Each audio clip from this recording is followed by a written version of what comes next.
মুসলমান বলবে হুয়া মুহাম্মাদুর রাসূলুল্লাহ সাল্লাল্লাহু আলাইহি ওয়াসাল্লাম।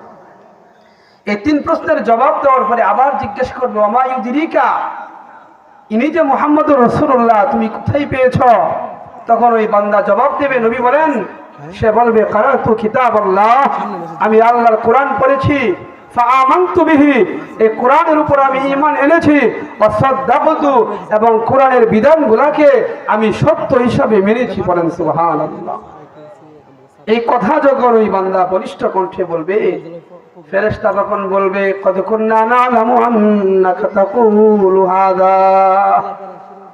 ফেরেশতা তখন ধন্যবাদ দিয়ে বলবে, মারহাবা দিয়ে বলবে, জানতাম আল্লাহর বান্দা তুমি এমনটাই বলবে, জানতাম, আমরা তোমার চেহারা দেখে বুঝতে পেরেছি, জানতাম যে তুমি এমন কথাই বলবে।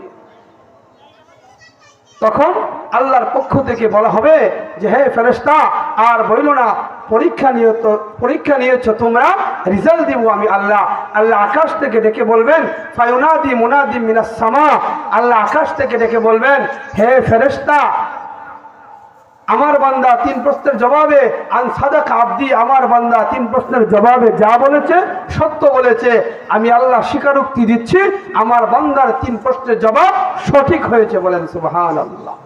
তখন আল্লাহ তাআলা বলবেন যে আমি তিনটা পুরস্কার তাকে দিব, ফাফরিশুহু মিনাল জান্নাহ, জান্নাতের বিছানা বিছিয়ে দাও, ওয়ালবিসুহু মিনাল জান্নাহ, জান্নাতের পোশাক পরিধান করায় দাও, ওয়াফতাহু লাহু বাবান ইলাল জান্নাহ, এবং তার কবরে জান্নাতের দিক থেকে একটা দরজা কেটে দাও।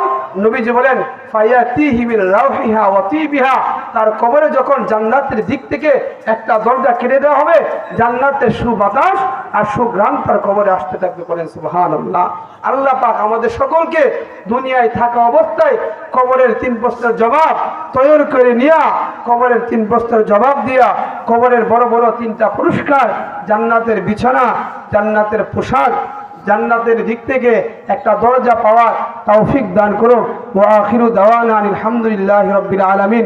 আসসালামু আলাইকুম ওয়া রাহমাতুল্লাহি ওয়া বারাকাতুহু।